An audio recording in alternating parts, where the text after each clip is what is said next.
점심도 드시고 또 오후 시간도 되었는데 좀 어떠세요?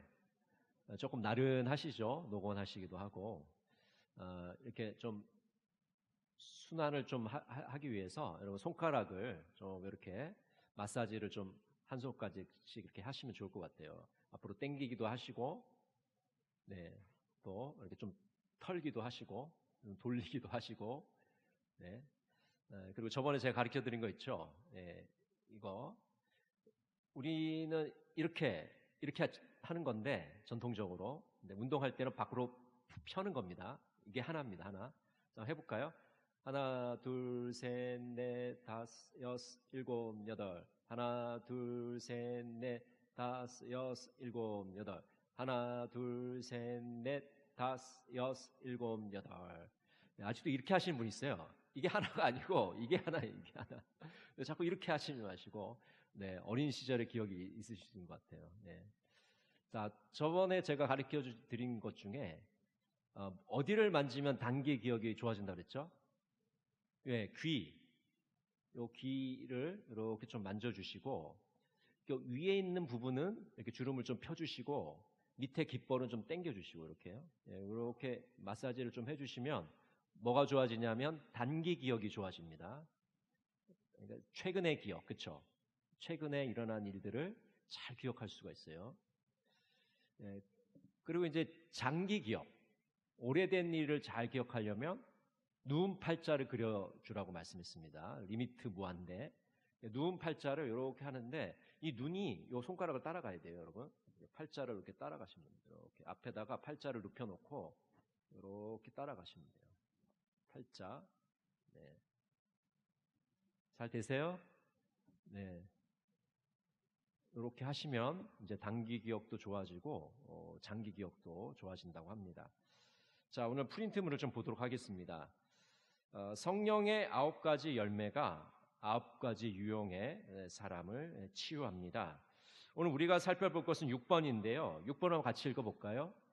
양선은 유약한 자의 쓴뿌리를 치유한다. 먼저 그렇다면 어떤 사람이 유약한 사람인가? 유약한 사람은 인정받는 것이 모든 것이다 라고 말합니다. 이들은 카멜론 유형의 사람들입니다. 다른 사람들에게 인정받기 위해서 타협하고 그들에게 받아들여지는 것을 중요하게 생각합니다. 여러분, 카멜론이라는 동물 아시죠? 피부색이 계속 바뀌면서 환경에 따라서 적이 나타났을 때나 또 위험에 처했을 때 피부 색깔을 바꿉니다. 그래서 이 환경에 잘 적응하면서 살아가는 것이 카멜레온이죠. 그러니까 인간관계에서 카멜레온 같다는 것은 자기를 잘 드러내지를 않고 상대방에 잘 맞춰주는 거죠. 타협을 잘 하면서 살아가는 그런 유형의 사람들입니다. 자, 그렇다면 성경에서는 유약한 자는 어떤 자일까요? 오늘 본문에서 읽어본 것처럼 이 사울 왕이 유약한 자의 좀 전형이라고 할 수가 있습니다. 사울 왕은 오늘 본문에 보니까 아말렉과의 전쟁을 승리로 이끕니다. 그러나 하나님의 명령대로 이 전리품을 진멸하지 않고 좋은 것들을 남겨두는 것이죠. 이런 행동은 백성들에게 인정받고 싶어서 백성들의 눈치를 본 것입니다. 사울 왕은 하나님의 명령보다 백성들의 인정을 받으려 합니다. 그러나 다윗은 2번씩이나 사울 왕을 죽일 수 있는 기회가 있었습니다. 그러나 다윗은 사울 왕을 죽이지 않습니다. 부하들의 눈치보다 하나님의 명령을 우선시했기 때문입니다. 그러니까 사울은 유약한 자입니다. 그렇죠? 근데 다윗은 강인한 자예요. 그러니까 이 사울과 다윗이 굉장히 이제 분명하게 드러납니다. 그러니까 사울 왕은요, 백성들의 눈치를 되게 살핍니다. 백성들의 인정을 받으려고 해요. 근데 하나님의 명령보다 더 백성들의 눈치를 보는 거죠. 근데 다윗은 완전 정반대입니다. 2번씩이나 사울 왕을 죽일 수 있는 기회가 있었어요. 근데 안 죽여요. 부하들이 계속 재촉하죠. 이번 절호의 기회입니다. 이 사울 왕을 죽이고 왕권을 탈취하십시오. 근데 안 들어요. 왜? 하나님께서 기름 부음 받은 자를 내 손으로 죽일 수 없다. 부하들의 눈치, 부하들의 인정에 그렇게 애걸복걸을 하지 않아요. 자기 믿는 소신껏 하는 거죠. 강한 사람이에요. 유약한 사람하고 강한 사람의 특징. 그러니까 유약한 사람은 자꾸 외부에서 내가 인정을 받고 외부에 신경을 많이 쓰죠. 한국 사람들이 체면을 굉장히 따지잖아요. 여러분, 체면을 따지는 이유가 뭡니까? 다른 사람들의 시선을 더 중요하게 생각하는 거예요. 외국 사람들이 우리나라에 겨울에 와서 깜짝 놀랍니다. 왜냐하면 사람들이 전부 다 검은 옷만 입고 다녀요. 파카가 다 검은색이에요.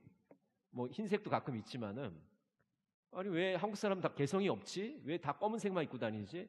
왜 검은색만 입고 다닙니까? 예, 다른 사람들의 인정이 중요한 거예요. 다른 사람이 나를 저 사람 요새 유행하는 거 입고 다녀. 참 유행을 잘 따르는 사람이야. 멋진 사람이라는 거 인정받고 싶은 거예요. 그러니까 다른 사람이 입는 검은색 파카를 입고 다녀야 되는 거예요. 그렇지 않으면 이 유행에 뒤처진다고 생각하는 것이죠. 그러니까 다른 사람들의 눈치, 다른 사람들의 인정, 다른 사람의 시선에 너무 목을 매요. 한국 사람이 굉장히 심하거든요. 근데 외국인들은 보면 남에게 그렇게 관심이 없어요. 자기가 하고 싶은 대로 하는 겁니다. 근데 진짜 행복한 건 어떤 거냐? 남애가 너무 남의 눈치를 보게 되면요 힘들어요. 그렇죠? 자기가 하고 싶은 대로 하는 게 좋은 건데 우리는 그게 너무 지나쳐가지고 너무 다른 사람의 시선에 너무 이제 좌우된다는 것이죠. 자, 2번 한번 볼까요? 우리 주변에 유약한 자. 고등학교 학생이 있었다. 아버지는 엄격한 사람이었고 칭찬을 잘 해주지 않았다. 이 학생은 아버지에게 인정받고 싶어서 공부를 열심히 했다. 그러나 성적은 좀처럼 오르지 않았다. 이 학생은 나쁜 마음을 먹고 컨닝을 하게 되었다.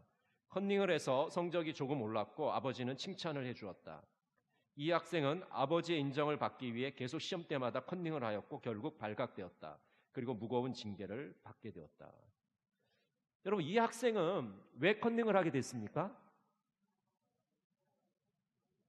아버지의 인정을 받고 싶은 거예요. 아버지 인정에 목마른 거예요. 아버지가 인정을 안 해주는 거예요. 근데 이게 열심히 공부해서 좀 좋은 성적을 받으려고 했는데, 여러분 공부해 보셔 알겠지만은 성적이 갑자기 이렇게 오르진 않잖아요. 그렇죠, 여러분? 성적이 갑자기 오르는 경우는 두 경우밖에 없습니다. 그렇죠? 죽기 살기로 공부했거나 컨닝했거나 둘 중에 하나입니다.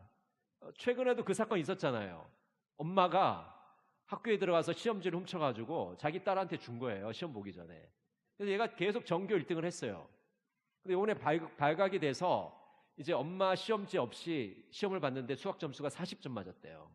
전교 1등 하던 친구인데. 부모님의 인정을 받고 싶어서 이런 불법적인 행동을 이제 하게 된 거죠.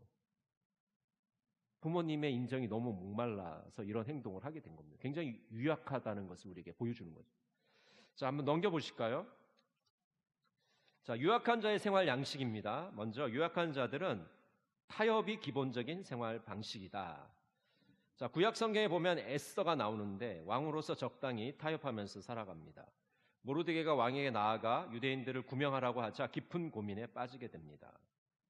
그렇지 않겠습니까, 여러분? 지금 이 왕비라는 이방인으로서 유대인으로서 왕비의 자리까지 올라갔잖아요. 여러분 뭐 사극을 봐서 다 아시겠지만은 여러 민족이 이렇게 섞여 있는 상황 가운데서 자기 민족을 드러낸다?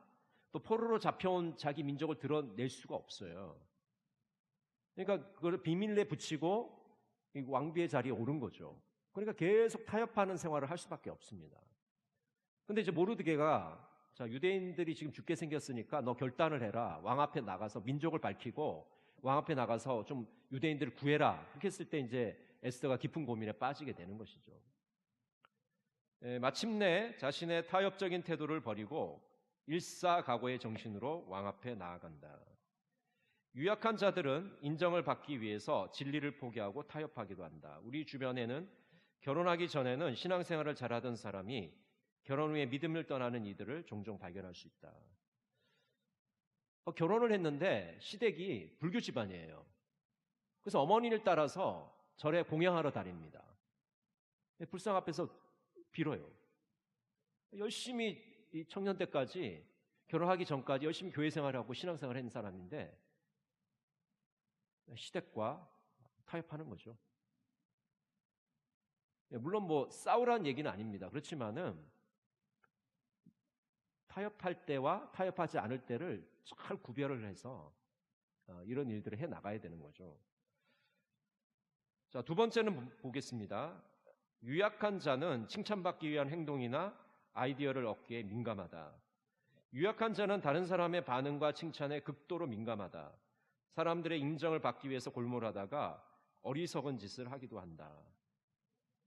다른 사람들의 칭찬에 민감하기 때문에 너무 그것이 이제 지나쳐서 과장된 행동을 하기도 해요.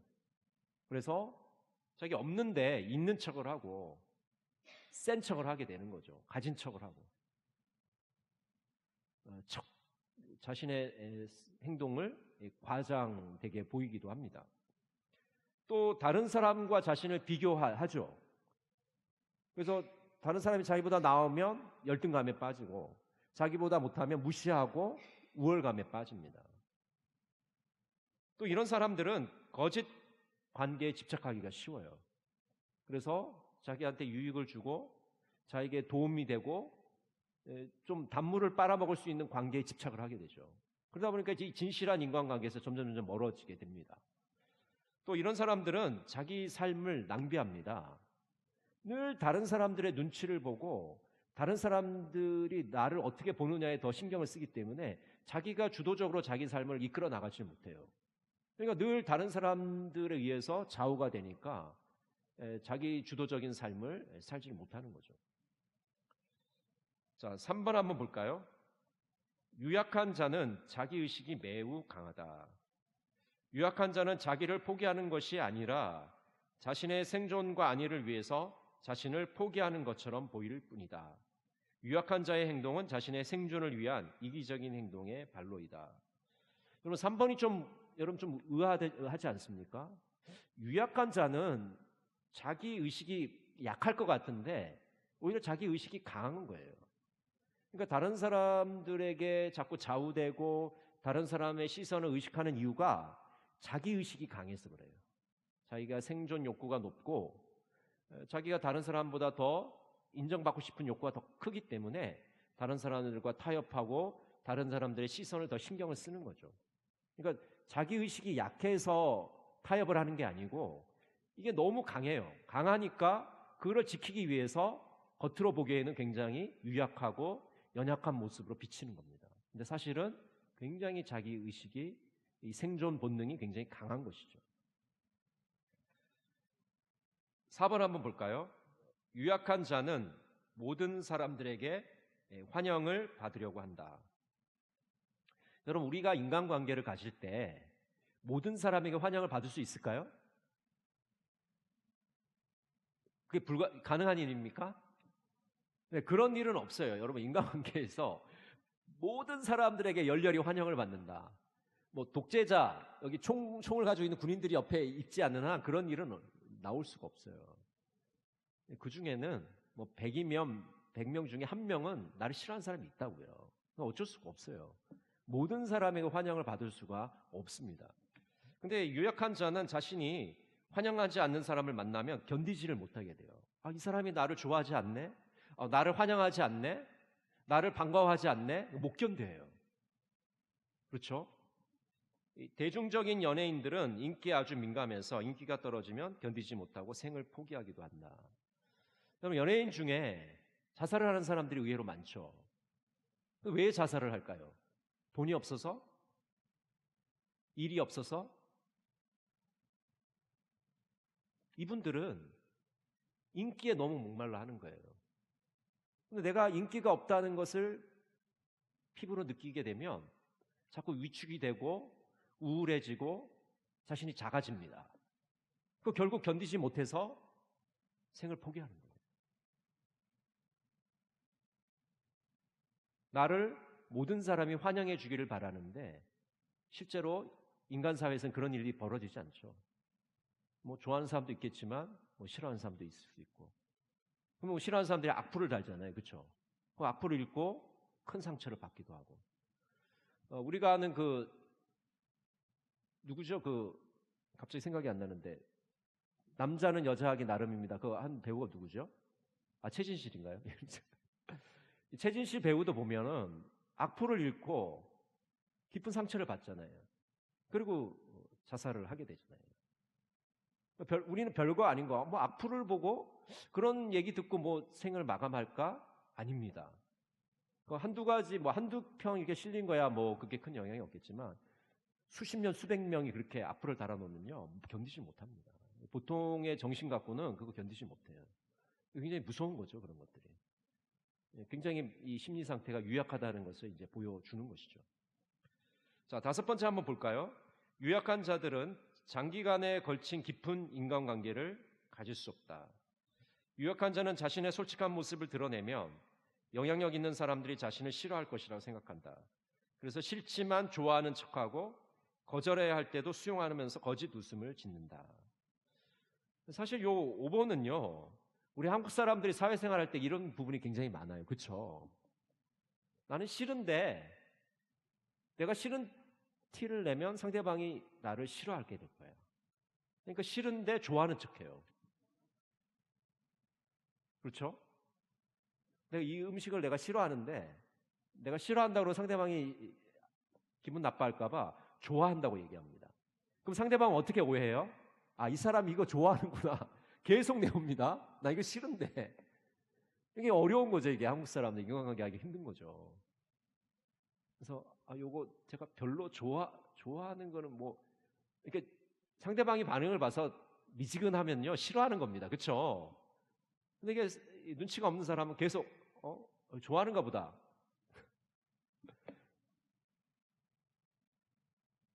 그러니까 있는 그대로를 좀 자신 있게 말할 수 있어야 되는데 이 문화적으로 굉장히 억압하는 거죠. 솔직하지 못하도록 하는 그런 문화가 있으니까 자꾸 이걸 포장하고 자꾸 돌려서 말하고 계속 이러다 보니까 서로 이제 소통이 잘 안 되고 거기서 많은 오해가 이제 발생을 하게 되는 거죠. 그래서 한국 사람들이 제일 힘들어하는 게 이 말이잖아요. 알아서 해, 알아서. 또 식당에 가서 메뉴 좀 정할 때 뭐라고 그래요? 너 뭐 먹을래 그랬더니 아무거나. 여러분 식당에 아무거나 하는 메뉴는 없어요. 제발 그런 얘기 하지 마세요. 아무거나. 그거 굉장히 무책임한 말입니다. 좀 메뉴를 물어보는데 왜 없는 메뉴를 얘기해요? 있는 메뉴를 얘기해야 될 거 아니에요. 아무거나. 어떻게 하라는 거예요? 알아서 해라. 어떻게 하라는 겁니까? 알아서 뭐 어떻게? 구체적으로 얘기하세요. 구체적으로. 그래야지 상대방이 거기에 대해서 행동을 할 거 아니에요. 근데 너무 뭉뚱그려서 말하면 상대방이 힘듭니다. 상대방을 스트레스를 주지 마시고 구체적인 상황에서는 구체적으로 얘기를 해주는 게 필요합니다. 자, 6번 한번 볼까요? 유약한 자들은 지나친 죄의식과 높은 스트레스 가운데 살아간다. 이들은 자신이 받아들여져야 하는데 그렇지 못하니 스트레스가 엄청나다. 늘 자신이 수용되는 문제 때문에 긴장하면서 살아간다. 유약한 자들은 지나친 죄의식 가운데 살아간다. 이들은 수용되지 못하는 것이 자신의 죄가 많기 때문이라고 생각한다. 그 예전에 조선시대에 보면은 여성들에게 칠거지약이라는 게 있었잖아요. 칠거지약. 그쵸? 그 칠거지약 중에 하나가 유명한 게 뭡니까? 애를 못 낳아요. 남자 아기를 못 낳을 때 쫓겨납니다. 소박을 당합니다. 이게 칠거지약 중에 하나예요. 여성들은 와서 대를 이어야 되는데 대를 잇지 못하면 남자 아기를 못 낳으면 쫓겨나는 거예요. 칠거지약. 어떻게 생각하냐면 내가 죄가 많아서 그렇다. 그렇게 생각한 거죠. 그럼 여성이 죄가 많아서 그런 겁니까? 아니잖아요. 유약한 자들은 자신이 죄가 많아서 이런 일이 벌어졌다고 생각합니다. 뭐 예를 들어서 자녀가 많이 아파요. 예를 들어서 남편이 사업이 안 돼요. 그럴 때 내가 죄가 많아서 이렇게 우리 자식이 아픈 거야. 내가 죄가 많아서 이렇게 사업이 안 되는 거야. 그렇습니까? 아니에요. 유약한 자들은 그렇게 생각한다는 거죠. 남에게 수용되지 못한 것이 자기의 책임이다. 여러분, 우리는 모든 사람에게 환영받을 수 없고 모든 사람들에게 받아들여질 수가 없어요. 모든 사람에게 받아들여지지 않는다는 것을 우리가 인정하게 되면 이 스트레스가 내려갑니다. 마음이 편안해져요. 릴렉스하게 돼요. 근데 모든 사람에게 인정을 받고 모든 사람에게 받아줘야 되고 모든 사람에게 환영을 받으려고 노력하면요 굉장히 긴장도가 올라갑니다. 스트레스 받아요. 그러니까 늘 극도로 불안한 상태에서 살아가게 돼요. 그래서 일이 잘못되게 되면 이건 내 책임이야. 내가 죄가 많아서 이렇게 된 거야. 이렇게 생각하게 되는 거죠. 근데 그렇게 될 수가 없다는 것이죠. 자, 7번 한번 볼까요? 유약한 자들은 받아들여져야 한다는 긴장감 속에서 탈진한다. 유약한 사람들은 늘 수용되어야 한다는 생각에 사로잡혀 견디지 못하고 탈진하는 경우가 많다. 특히 이들은 거절당한 경우에 마음속에 분노가 일어난다. 내가 상대방의 눈치를 보고 상대방과 타협을 하고 상대방에 맞춰주면서 살아왔는데 내 말을 안 들어주면, 나를 수용해 주지 않으면, 나를 받아들이지 않으면 마음속에 분노가 일어나는 거죠. 아니, 내가 이렇게까지 양보를 했는데, 내가 이렇게까지 배려를 했는데, 내가 이렇게까지 노력을 했는데, 눈치를 봤는데 왜 나를 안 받아주지? 그러니까 마음속에 분노가 일어나는 거예요. 근데 상대방은요, 그냥 보통으로 대한 거예요. 거절할 걸 거절하고 또 받아들일 건 받아들이는 건데, 이 사람은 내가 하는 모든 걸 다 받아들여 줘야 되기 때문에, 내가 100이라는 것으로 상대방에 대했기 때문에 상대방도 나를 100으로 대해 주기를 원하는 거예요. 근데 여러분, 내가 상대방을 100으로 대한다고 해서 상대방이 나를 100으로 대해 줍니까? 아니죠. 좀 착한 사람은 80 정도 대하는 거고, 뭐 못된 사람은 뭐 10도 안 대해 주는 겁니다. 난 100을 줬는데 10도 안 줘요. 이게 인간 사회에서 일어나는 일들이죠. 근데 이거를 유약한 사람들은 받아들이지를 못하게 됩니다. 자, 넘겨볼까요? 3페이지 넘어가서요. 유약한 자의 쓴뿌리 치유에 대해서 살펴보겠습니다. 자, 유약한 자의 쓴뿌리를 치유하려면요, 성령의 열매 중에 양선이라는 열매가 필요합니다. 이 성령의 6번째 열매가 양선인데, 양선은 선량함, 미덕, 자아통합을 의미합니다. 하나님 인간을 선하게 창조하셨고 선한 풍성을 담게 하셨습니다. 이 선은 약한 것이 아니라 인생을 살아가는 데 가장 강력한 힘입니다. 양선은 자신의 가치를 인정하고 자신을 긍정적으로 바라보고 수용합니다. 여러분, 우리 그리스도인들은요, 악한 능력이 아니라 선한 능력을 믿고 의지하는 자들입니다. 하나님께서 우리에게 주신 이 선한 능력을 의지하고 살아가는 자. 그래서 그 선한 능력을 통해서 선한 영향력을 미치면서 살아가는 사람들인 것이죠. 그렇게 되면 이 사람은 자기 자신을 긍정적으로 생각하고 모든 일을 긍정적으로 임하게 되는 것이죠. 자아 통합이 일어나게 됩니다. 그러니까 여러분, 자아가 분열되게 되면요, 자신을 긍정적으로 보질 않아요. 굉장히 부정적으로 보고 위축돼 있고 늘 긴장 속에서 살아가게 됩니다. 근데 자아가 통합된 사람은 늘 자신을 긍정적으로 바라봐요. 그래서 모든 일에 적극적으로 행동을 하게 됩니다. 자, 치유에 대해서 한번 볼까요? 1번, 양선의 사람은 자신을 긍정적으로 본다. 양선의 사람은 자신 안에 부정적인 면과 긍정적인 면이 있지만 될 수 있는 한 긍정적인 면을 보려고 노력한다. 이들은 예스와 노를 분명히 하고 옳지 않은 일을 강요할 때 분명히 아니라고 말한다. 여러분, 우리 사람에게는요, 긍정적인 면과 부정적인 면이 있습니다. 근데 유약한 사람은 자꾸 부정적인 면을 확대시켜서 봅니다. 그래서 부정적인 걸 계속 확대시키니까 거기서 어려움이 발생하게 돼요. 근데 양선의 사람은 긍정적인 면을 더 확대시킵니다. 그러니까 점점 자신감이 생기고 세상을 밝고 아름답게 살아갈 수가 있는 거죠. 특별히 이 양선의 사람은요, 예스와 노를 분명히 합니다. 여러분, 한국적인 문화는요, 예스와 노를 분명하게 하기가 힘들어요. 뭐 좋은 일에 내가 예스를 할 수 있는데 내가 노를 했을 경우에 상대방이 그것을 굉장히 크게 받아들이기 때문에 노를 하기 쉽지 않은 그런 문화 속에 살아갑니다. 근데 여러분, 이 예스를 분명히 하지 않으면요, 많은 문제점이 생기게 돼요. 뭐 예스를 하는 건 별 문제가 안 생기는데 노를 분명하게 하지 않으면, 아까 말씀드렸지만 음식을 뭐 계속 먹는 거야 뭐 크게 문제가, 뭐 배탈은 나겠지만 큰 문제는 생각 안 나는데, 이 노를 하지 못하면 이 일들이 계속 겹겹이 쌓여가지고 문제를 가져오게 됩니다. 그렇죠? 그럼 내가 노라고 할 수 있을 때 노라고 해야 됩니다. 이성의 교제를 할 때도요, 보면은 이 여성들이 이 남성이 다가오는 거 싫잖아요. 그럼 분명하게 저는 당신에게 마음이 없어요, 사귈 마음이 없습니다 라고 분명하게 얘기를 해주면 상대방이 스톱을 합니다. 근데 이제 한국적인 문화는 어떻게 되냐면 상대방에게 상처를 안 줘야 되니까 되게 어정쩡하게 대답을 하죠.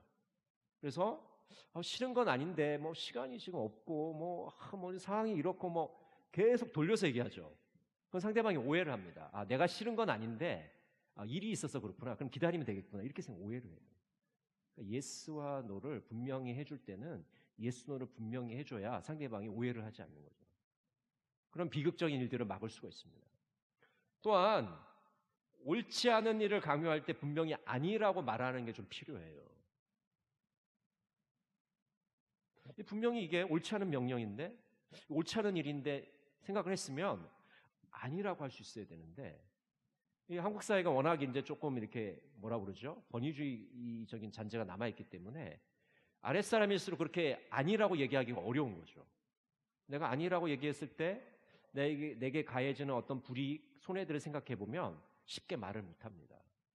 그래서 부당한 명령을 내가 받고 또 옳지 않은 일이라고 생각했을 때는 아니라고 말할 수 있는 용기가 필요한 것이죠. 자, 도종환 시인의 사람은 누구나 꽃이다라는 시가 있습니다. 우리 천천히 한번 읽어볼까요? 모든 꽃이 장미일 필요는 없다. 모든 꽃이 장미처럼 되려고 애를 쓰거나 장미처럼 생기지 않았다고 실망해서도 안 된다. 나는 내 빛깔과 향기와 내 모습에 어울리는 아름다움을 가꾸는 일이 더 중요하다. 사람은 모두 꽃인데 제각기 다른 꽃입니다. 근데 내가 튤립인데 자꾸 장미가 되려고 노력을 하는 거예요. 내가 백합인데 자꾸 장미처럼 되려고 해요. 장미의 모습을 가지려고 하고 장미의 빛깔을 가지려고 하고 장미의 향기를 가지려고 합니다. 여러분, 그게 가능할까요? 가능하지 않을까요? 가능하지 않아요.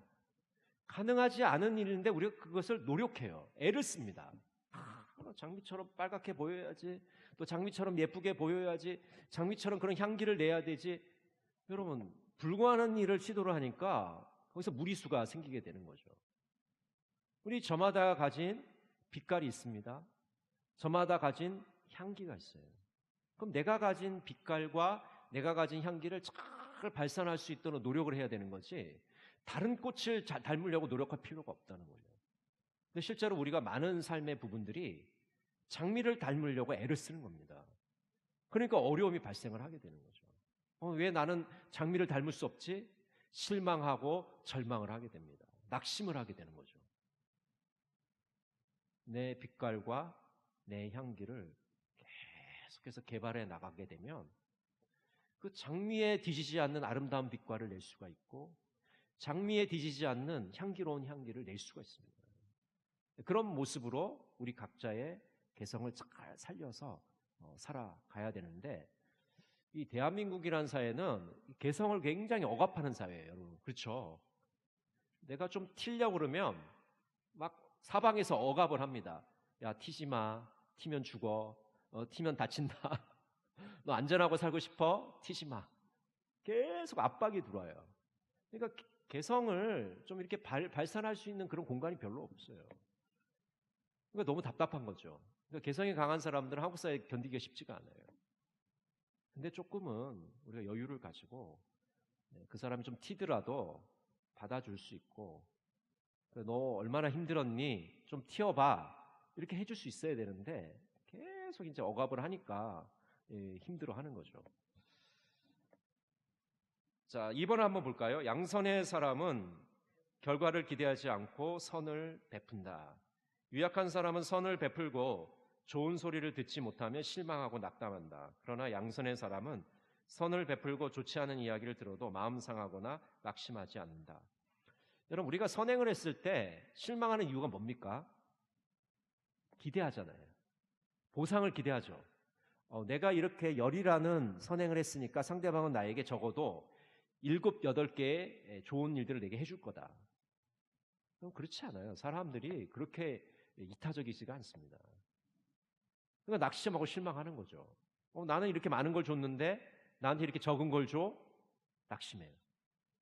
그런데 양선의 사람은 기대하지 않습니다. 내가 선을 베푼 건 그 선을 베푸는 그것으로 충분한 거예요. 100% 이루어진 겁니다. 끝난 거예요. 선을 베푸는 것이 나에게 기쁨이고 환희인 것이지, 그 사람이 나에게 보상을 해주건 안 해주고 별 신경 안 씁니다. 보상을 해주면 감사한 거고 안 해줘도 그만인 것이고. 그런데 유약한 사람들은 자꾸 보상을 기대하기 때문에 낙심하고 실망을 하는 것이죠. 자, 3번 한번 볼까요? 양선의 사람은 자신을 가장하는 가면을 쓰지 않고 살아간다.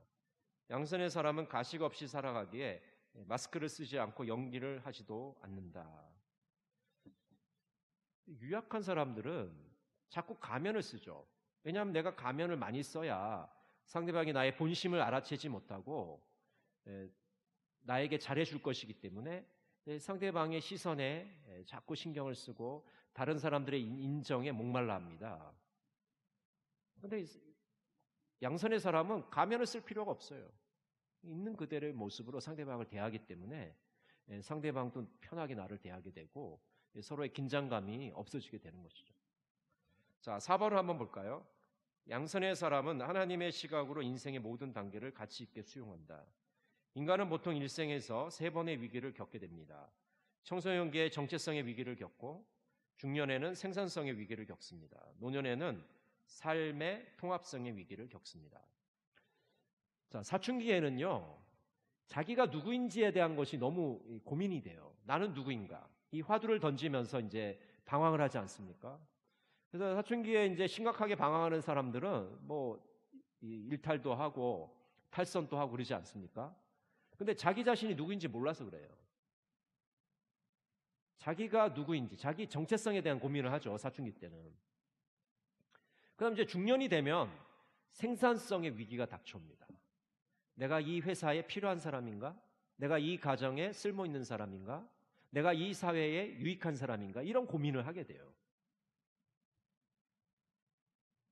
내가 이 사회에 생산성에 도움이 되는 사람인가에 대한 고민에 빠지게 됩니다. 이런 위기를 우리가 겪게 되죠, 중년에는.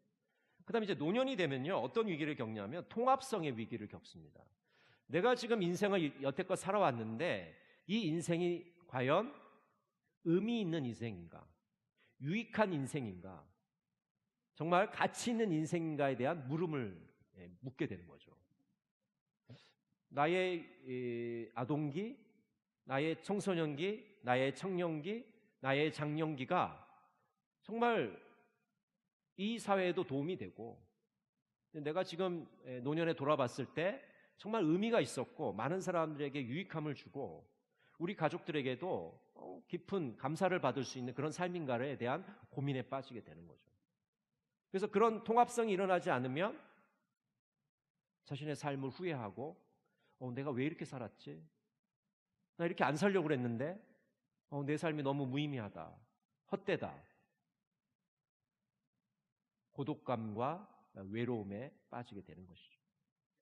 그래서 양선의 사람은 하나님의 시각으로 지나온 삶을 조명하게 됩니다. 그들은 지나온 삶이 가치 있다고 믿으며 인생의 모든 단계를 수용합니다. 여러분, 하나님께서 우리를 의미 있는 인생으로 지으셨잖아요. 그렇죠? 우리를 정말 아름다운 창조물로 지으셨기 때문에 우리가 살아온 삶의 순간순간마다 하나님이 동행해 주셨고 하나님이 인도해 주셨기 때문에 우리의 삶이 진정으로 가치 있는 삶입니다. 믿으십니까? 안 믿으시네요. 가치가 없어요, 목사님. 가치가 없어요. 하나님 우리와 함께 하셨잖아요. 하나님이 살게 우리를 도와주셨잖아요. 얼마나 가치 있는 인생입니까? 얼마나 의미 있는 인생이에요. 얼마나 멋진 인생입니까? 아니, 내가 대통령이 안 돼도요, 내가 멋진 인생 살아온 거예요. 내가 출세는 못했어도요, 내가 의미 있는 인생 살아온 거예요. 왜 그렇습니까? 하나님이 나에게 주신 삶이고 하나님이 나와 동행하신 삶이고 앞으로 영원토록 천국에서 주님과 함께 누릴 삶이기 때문에 이 삶이 너무 귀한 거예요. 그러니까 소중한 거죠, 우리의 삶이. 그 믿음의 비밀의 눈으로 바라보면 우리의 삶이 너무나도 아름답습니다. 귀합니다. 그래서 성경에 뭐라고 되어 있습니까? 흰머리 앞에서 일어나라, 그렇게 얘기하잖아요. 흰머리는 영광과 존귀의 상징이다. 여러분, 한국적인 상황에서는요, 흰머리를 가리려고 난립니다. 염색을 해야 되고 이 흰머리가 생길까 봐 고민에 빠지고 흰머리가 부끄러운 거예요. 여러분, 흰머리 막을 수 있습니까?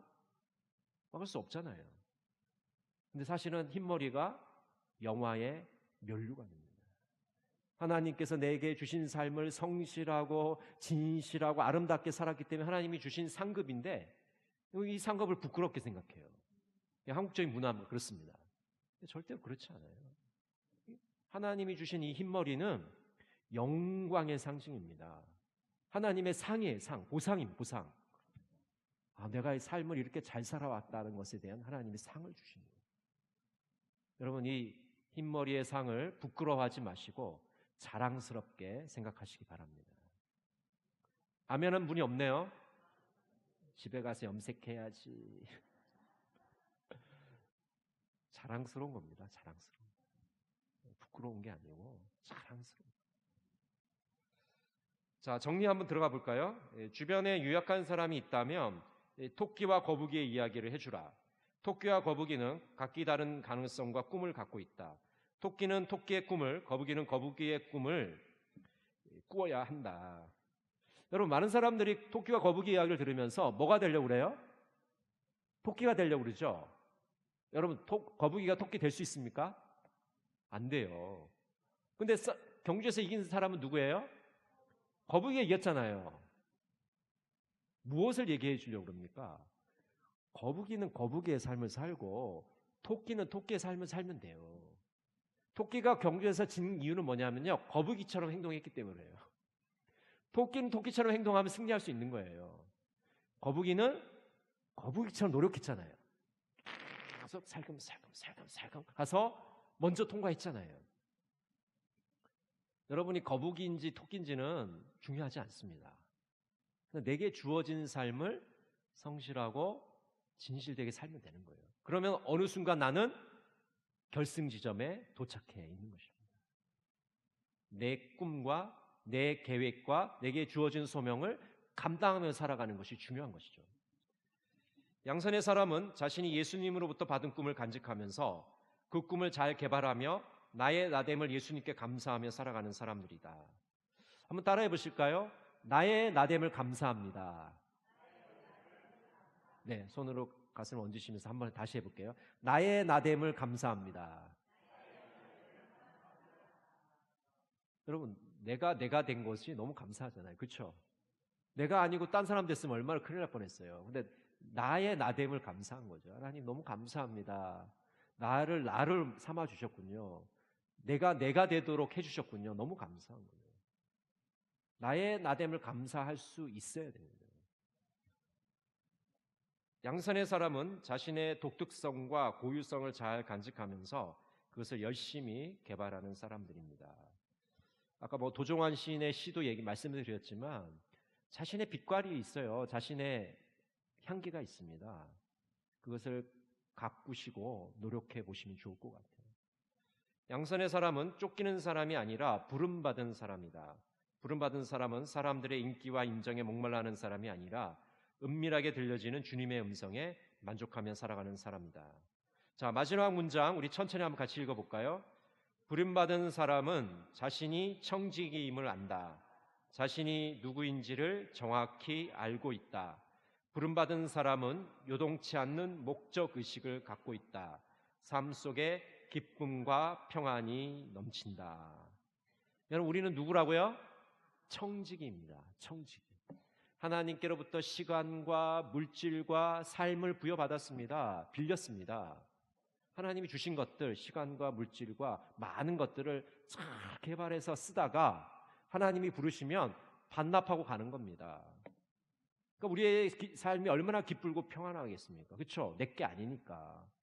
열심히 잘 감당하다가 우리는 그 목적을 이루고 가면 되는 거예요. 여러분, 이 지상의 삶에 애걸복걸하지 마시고 저 천상의 그 아름다운 영원한 하나님의 나라를 바라보시면서 오늘 현재의 삶에 최선을 다하시며 살기를 간절히 바랍니다. 기도하겠습니다. 사랑의 하나님 아버지, 유약한 자의 삶을 살지 않도록 인도해 주시고 양선의 삶을 살 수 있도록 도와주시옵소서. 예수님의 이름으로 기도드립니다.